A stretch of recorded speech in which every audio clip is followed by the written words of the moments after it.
March is Sleep Awareness Month, the perfect time to think about the quality of your sleep and how the mattress you choose can make all the difference. Avocado Green Mattress is committed to providing mattresses that not only help you sleep better, but also are healthier for you and the planet. Avocado mattresses promote better sleep through breathable, naturally temperature-regulating materials, which can improve overall well-being. No harmful chemicals, just healthy materials for a cleaner, safer sleep. And best yet, Avocado's committed to sustainability. Their mattresses are made from organic, eco-friendly materials that are good for both you and the planet. Plus, their mattresses are built to last, keeping more mattresses out of the landfill. Isn't it time to upgrade your mattress for you and the planet? Head to avocadomattress.com today and save up to 10% on certified organic mattresses. Dream of better.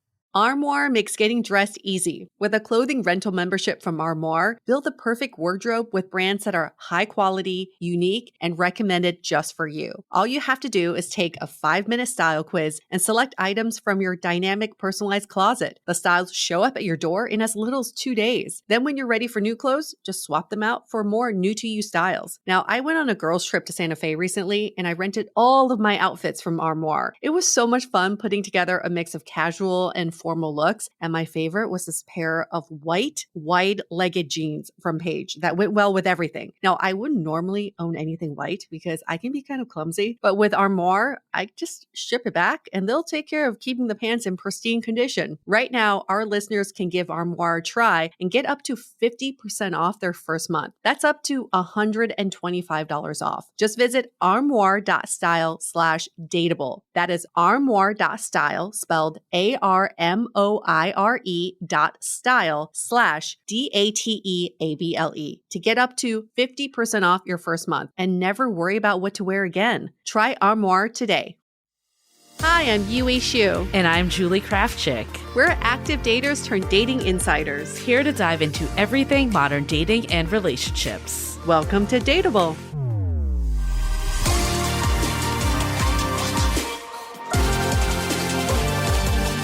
Hello, everyone. Welcome to Brunch Talk, where we answer your burning dating questions.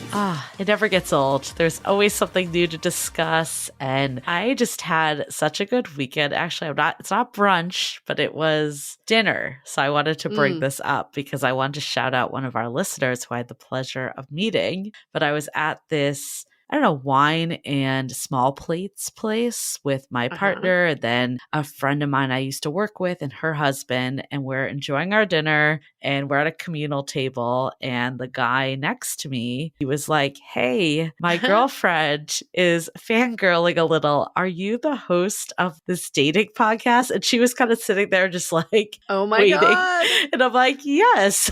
And she was like, "Oh my God, it's so nice to meet you." All this stuff. I listened to your podcast for so long. That's how I met my partner. They met on Hinge. And yeah, it was just, so nice. So anyways, I wanted to give her a shout out. Her name was Cindy. And yeah, it made my night. So I immediately texted you after that happened. I'm so happy. Cindy, okay, can we just acknowledge the fact that people do listen to Dateable, even if they're in a relationship, or they'll tell their partners about Dateable. We're not just about being single or just about dating or just about getting into relationships. We're all encompassing of human relationships and connection. Yes, but it certainly helped her get into a relationship and she attributed it to it. Thank you, Cindy, for listening. And thank you for telling your boyfriend about us. And they both seemed so sweet. So it seemed like a great match. And yeah, just, so nice. And I think it's funny because my friends that we were with are like, "Oh, does this happen a lot?" Because they clearly hadn't seen this. And my partner's like, "It happens from time to time. It's not like all the time." I don't think there's ever been a time where I've literally been sitting next to someone. When he tapped me, I thought he was going to be like, "You've been sitting too close to me," or something like, "Can you move out of the way?" Because I just didn't know what to expect, right? Communal table. Have you ever gone up to someone that you recognize from somewhere before, like a show or a podcast? I have not. Have you? I don't think I have. Well, okay. All right. I don't know if this is going up to them, but I sat next to Cindy Crawford at the Magic Castle. Oh, right. And I had to say something to her. I didn't go up to her. I was like, "I'm such a big fan. How did I get so lucky?" I think that was it. I think she's a different level though, right? Because like everyone, Yeah. she assumes that.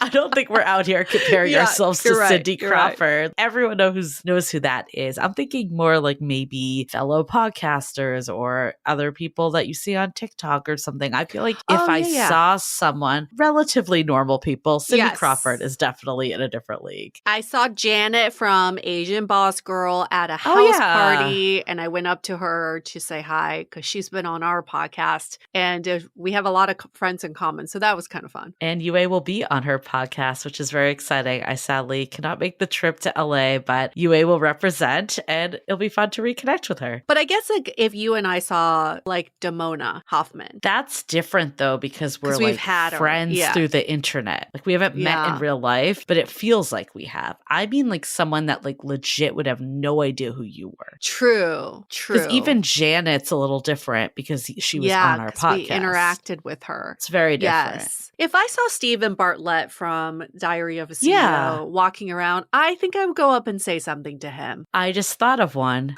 Tim Ferriss. Yes! We did! But, okay, so I actually, now that I'm like really losing my mind over here, I had this convo with my partner after it happened. I'm like, I don't know if I would have said something. And he's like, didn't you go up to Tim Ferriss? And I was like, only because Yue did it. Like, I wouldn't have done it solo. I think I needed that like moral support to do it. Yes, and your partner was there to witness the whole thing. It was at South by Southwest. Yes, I was like, let's go up to him because he was sitting by himself. So, why not? We went up to him, but we went up to him twice because the second time we asked for a photo. Yeah, we like started to turn around and then we did it. You know what she did that was actually like, they were pretty classy about it. Like they had already got the bill when they finally said something. So they're on their way out. It wasn't like lingering around for a long time too. Like it was enough that we could have convo, but then there was like a natural out because that could be awkward. And you're like, and now back to our meals, right? But I think they had been like questioning for a while, like, is that her? Is that not her? Yes, that's true. And that is a very classy way to do it. I mean, we left immediately after we got a picture of Tim Ferriss. So we didn't linger. But we could have. No, he also told us, he's like, don't post it immediately, which I think it was good. He clearly had some issues with that in the past. He was super nice, like super nice. Super nice. Receptive to us. And then remember there was that guy from SNL that we also met at that party that would not take a photo with us. No. Like I can't even remember what his name is. He was like on like one season of SNL. My partner and I talk about this a lot actually because he kind of left a weird taste because he was so like okay, so backstory is we were at this party that we probably shouldn't have been at in the first place. We were like, yeah, we're founders. We walked in. We are founders. Like, I know we are, but okay. It was a loose connection.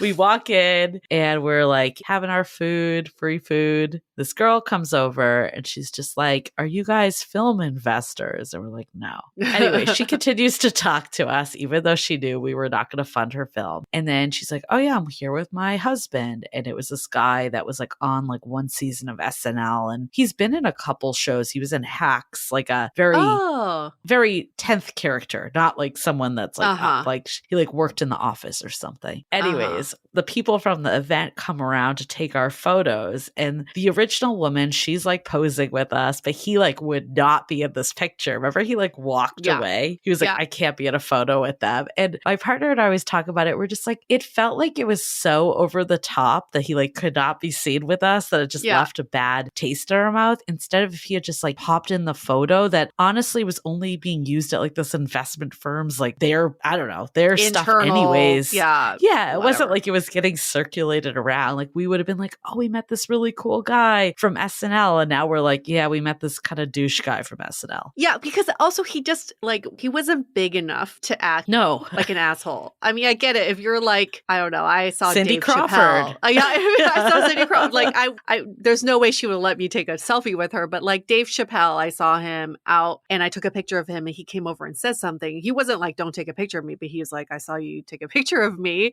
and it made me feel a little funny. But this guy was like he acted like he was an A-list celebrity who could not be seen with pedestrians.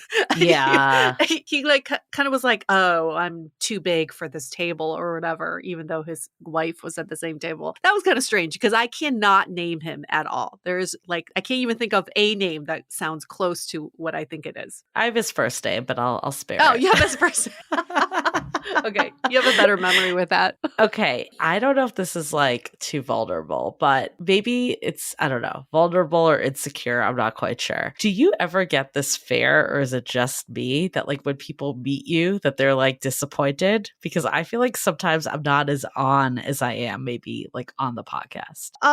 Yes, I can see where that comes from. Yeah. Well, also like the times that I've been approached, I was just doing the most mundane, boring things. Yes, like caught off guard. Yeah, like I'm not dressed well or presentable. I'm literally shopping at Lululemon. That's not that exciting. So I feel like I need to present a more exciting side of myself when I get approached. But at the same time, isn't this what people want? They want to see that we're just normal people. That's true. Maybe it's like the times when I have ran into people, it's been at very weird, like, I don't know, like sometimes it's been at events. There was that one event in SF, the Crab Feed, that we ran into a few people every year. That was probably maybe looking our best because we actually put together for an event. There was one time I was like literally like eating a croissant and like some girl like came up to me.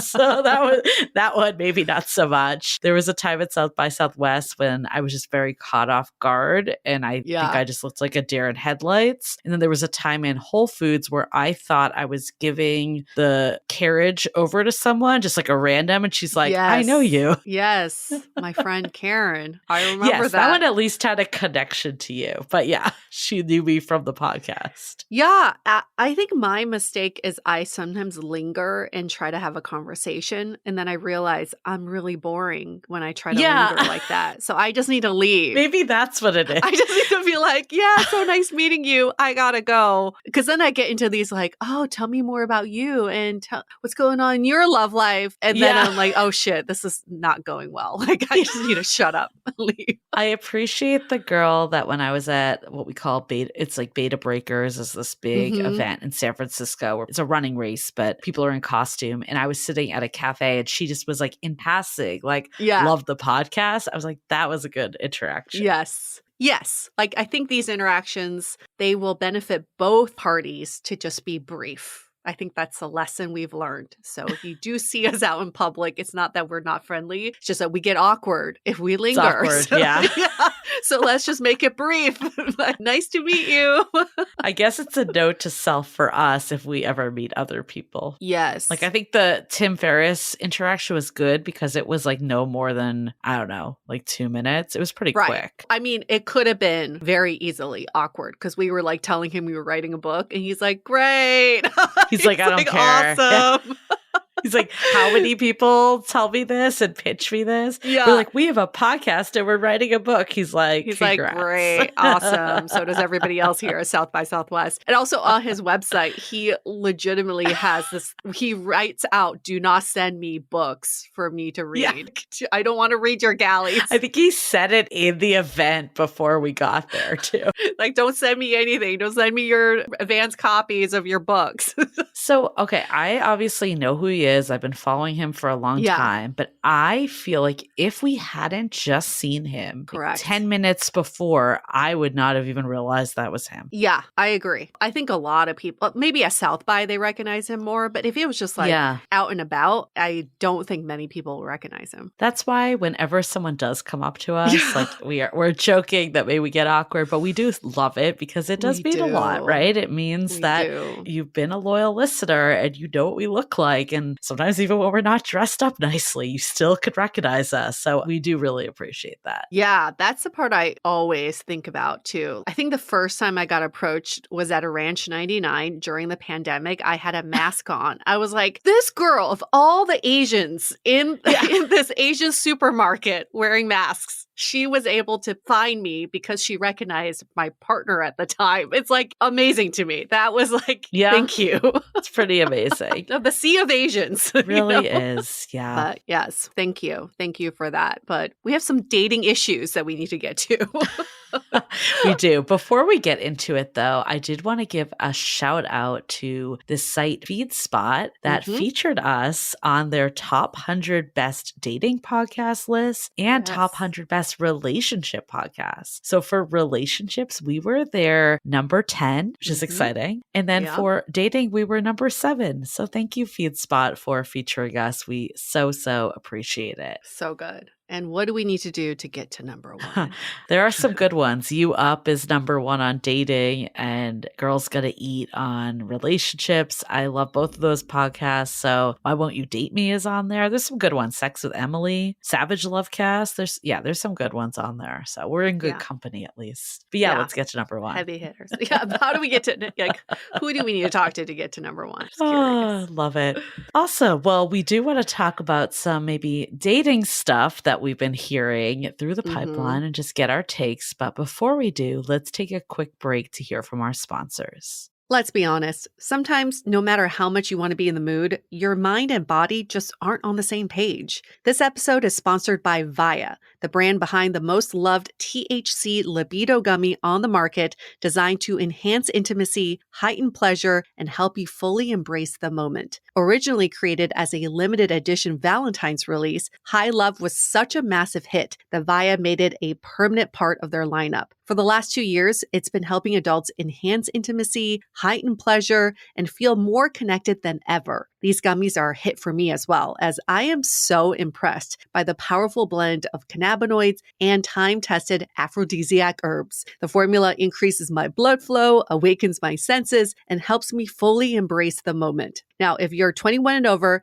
head to viahemp.com and use the code DATEABLE to receive 15% off, free shipping on orders over $100, and if you're new to Via, get a free gift of your choice. That's VIIA hemp.com and use the code DATEABLE at checkout. After you purchase, they ask where you heard about them. Please support our show and let them know that we sent you. Take your passion and pleasure to a whole new level with High Love from Via. Could your daily routine be full of hormone disruptors? There are more than 1,000 hormone disruptors living rent-free in our environment right now. In our food, our water, the air we breathe, the clothes we wear, our skincare, they all mess with our hormones. The good news is we don't have to suffer through it anymore because now we have Hormone Harmony, a formula made only with herbal ingredients that are shown to reduce hormonal symptoms of women of all ages. Since I've been using Hormone Harmony, I have felt more balanced, and other women feel the same way. The biggest benefit, they say, is feeling like myself again. That's what women mention over and over in their reviews, and there are over 30,000 reviews for Hormone Harmony. For a limited time, you can get 15% off your entire first order at happymammoth.com. Just use the code DATEABLE at checkout. That's happymammoth.com and use the code DATEABLE for 15% off today. So Yue, I wanted to talk to you about the word dating intentionally or intentional dating because it's all the buzz right now, right?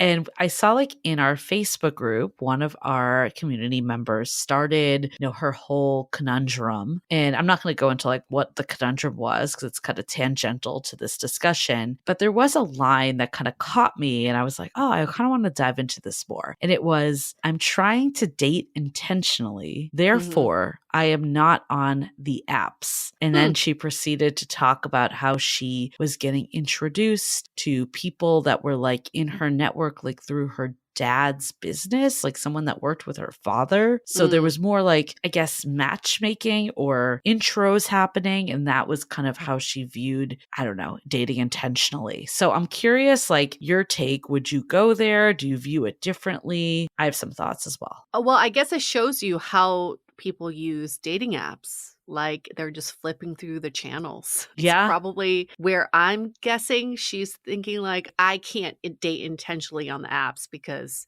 it's just like background noise for me. But I also see a world where intentional dating does involve the apps where your behavior on the apps do change. So I guess It's just all dependent on what you think intentional dating is. Yeah, I think that's kind of where, like, I mean, the root of it, we actually explain this in our book too. Like, intentionality, it means on purpose, like with a purpose. So Hmm. I kind of look at it that way. And I didn't necessarily think about, I don't know, like dating apps, IRL, like all the places you can meet people. I kind of view that as like the means to the end, not the like end. So it Yeah. was kind of like the way I view it. It's like kind of agnostic to how you meet. It's more of like the vibe and mentality you're putting out there when meeting people. Yeah, that I can see too. I think the only times I've dated intentionally were not so much like I didn't think purposefully around how I'm going to use the apps. It was more like I'm going to lead with my interests, and that intentionality falls into place after that. I mean, I totally understand what you're saying about like, oh, if you're just like swiping on the toilet, that's not intentional dating. And I, Yeah. I definitely see that. I think like when I think of dating intentionally, it's like having like the clarity of what am I actually looking for. And that's why, in our book, we have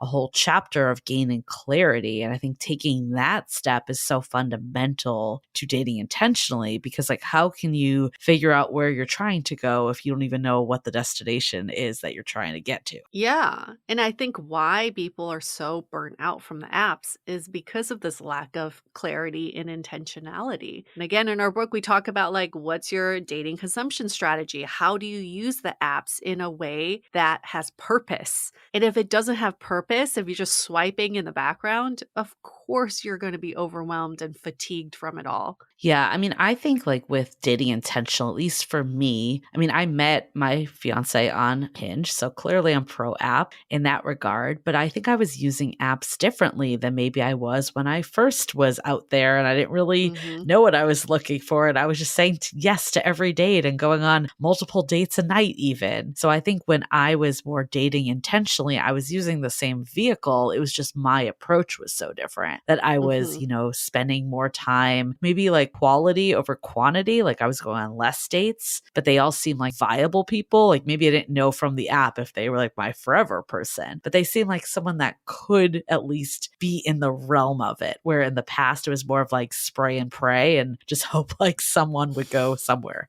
I always giggle at that phrase, spray and pray. Sounds like sexual harassment to me. She's like, spread your seeds and see what happens. No. But yeah, I think most people lack the intentionality in dating. This is why we're headed into this love crisis because like, yeah, if we're not clear about what we're looking for or what we're even trying to get out of dating, then where are we going with this? I love this example and it's like not related to dating, but I think it's a good way to look at intentionality. So it's the story of have you heard the story of the Mexican fisherman? I just heard this story. Um, no, I was Maybe it's thinking of something familiar. else you put on Instagram, but I don't think it is if you just heard it. So Okay. enlighten me. Yeah, okay, because you'll see like where it's how it's related to dating. This Mexican fisherman, he catches fish in the morning just to have enough to feed his family. And this businessman comes by one morning. He's like, "Oh, it's so early in the morning. Why are you going home already? You're done." And the fisherman's like, "Oh, I've already caught enough fish for my family. Now I'm going to go take a nap. I'm going to spend some time playing the guitar. I'm going to hang out with my kids and then have dinner with my wife." And the businessman is like, "Well, if you just spend one more hour fishing, you can actually scale your business and make more money and hire more people to fish for you so you can catch more fish." And the fisherman said, "Why would I need more money? What am I going to do with that money?" And the businessman says, "So you can have more time to take naps, play with your kids, and have dinner with your wife." So he came back full circle.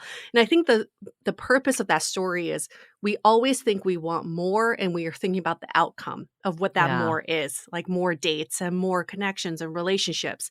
But if we're not intentional about what we're using with that outcome, then we're just not gaining anything. In fact, we're probably losing a lot of time in doing that. That story so resonated with me because in thinking about like what I want out of a relationship, I need to know what it is that I am trying to build here. if I don't have the blueprint, I don't know what Right. I'm trying to build, then I'm just doing things for the sake of doing things. Yeah, I think this doing things for the sake of doing things is the definition of being not intentional, right? That you're Yeah. just like not thinking or just going on date after date. And I think you can really like fill your busy time easily. We also hear, and I will actually point to even myself back in the day when I think I was not an intentional dater, I was like, I want a relationship, but none of my actions went to that. Like I was Yeah. still entertaining like friends with benefits or situationships that I knew like were not it, but I was still doing it because it felt like I had something going on, but it wasn't Yeah. intentional to like what I actually wanted at all. And I think it wasn't until I was like, actually, this is where I want to go, and this person isn't getting me there, then it's time to lose that person instead of like continue to just be unintentional with them.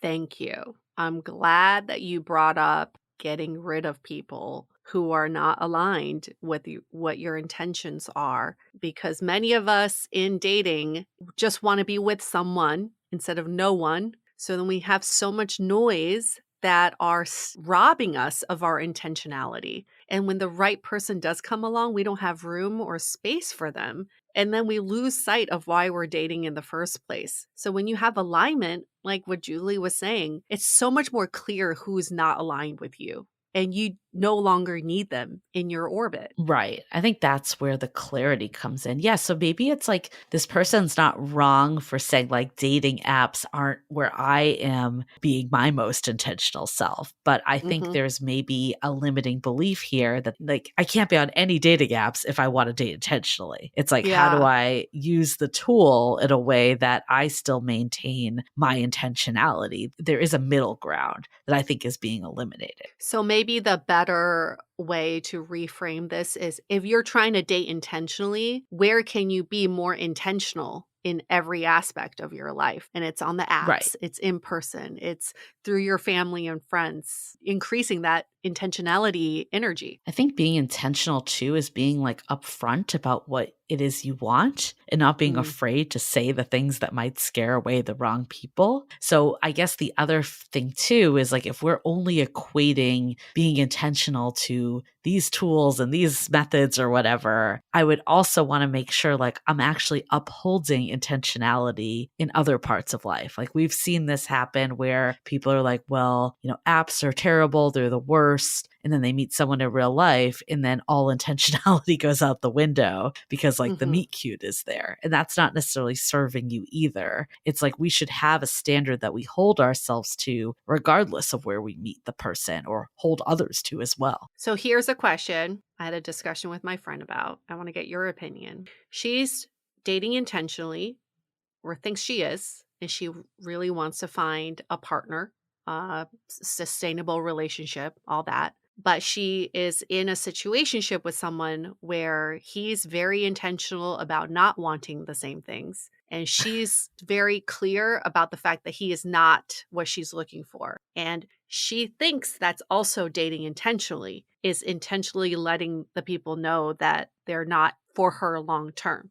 I guess technically it is because your intentions are known, Uh-huh. right? And I'm thinking back to the episode we did with Talia, who's actually the host of the podcast, Dating Intentionally. And I Mhm. remember on there, she was talking about like how it doesn't mean that the outcome needs to be that I get into a relationship. So, Mhm. yes, in theory, this person is dating intentionally. They are dating this person they know is never going anywhere. They have the right expectation. Where I would maybe challenge it, though, is like, what is the greater that they want? And it sounds like what that is a relationship that's more long term. And what I would ask is this other path you're taking into that larger vision, or is it counter? Because I Mm. firmly believe like energy expended anywhere that's out of what we're looking for, it makes us less intentional overall. Yes. Yes. I said a little bit of that to her Okay. because I do think it's good to be clear. And I think she was very proud of herself for being clear Yeah. and not getting hurt because of this guy not aligning with what she's looking for. But intentionality is actually takes a lot of effort, takes a lot of energy. And if all your intentionality energy is spent on telling some guy that he is not aligned with you, Right. wouldn't you rather spend that energy on aligning with someone who is wanting the same things as you. Totally. And it's like, how much time are you giving to this person? I mean, I think if Yeah, people can truly have like a friends with benefits hookup or uncommitted relationship and it doesn't take up brain power at all, then by all means do you. But I feel like that's very hard personally. I think it's I very hard. agree. I agree because you're constantly setting boundaries with someone who you don't have a future with. Right. And that seems like you're going farther and farther from your goal, right? You're just setting boundaries with someone who's not right. What's the point? I just think about like all the times where I was like in these casual relationships where it's supposed to be Yeah. fun and it's supposed to be easy. And then I was spending all this time analyzing the relationship or being Yes. upset by it or talking about it with my friends. And I'm like, how is this casual and easy? It's now actually a relationship that in the sense that it is involving different people in the way that they interact with one another and relate to one another. It is a relationship. Might not be a relationship that's going towards a future, but it's a Yeah. relationship. Yeah, I think all those situationships I've been in have been a complete mind drain just because you're playing all these games all day, all night. And at the time, I thought I was empowered. I thought I was like, oh, I'm the one saying no. I'm the one telling them I'm not available. But that was also me playing games, and that was energy spent. So I rather spend that energy on someone I don't need to play these games with. 100%. Okay, so intentionality. I think intentionality is all the buzz, and it's a good word, but it's like we have to get clear of what intentionality actually means, and are we doing actions that support the intentionality? Yeah. Well, and if you want to learn more about dating intentionally, you can get our book, How to Be Dateable. We outline several frameworks of getting more clear and intentional about dating. And like what Julie said earlier, it's not just about getting in relationships, but why are you dating in the first place? Why do you date? At the core of the whole book is being intentional in the way that you treat others, the way you approach dating, the way that you find the right relationship for you. It's all about doing things with purpose and not just throwing spaghetti to the wall and hoping something sticks, because that's just not a useful strategy at all. Also, so messy. God, So messy. cleaning up all that spaghetti. My goodness. Okay. Yes, howtobedateable.com. That's how you find our book. Everywhere books are sold. Yep. And make sure to subscribe to the podcast if you're not already here, because we have so many great episodes. We have our interview one every Tuesday, and then we have brunch talk. And yeah, excited to have you all here for the ride. See y'all next week. Bye.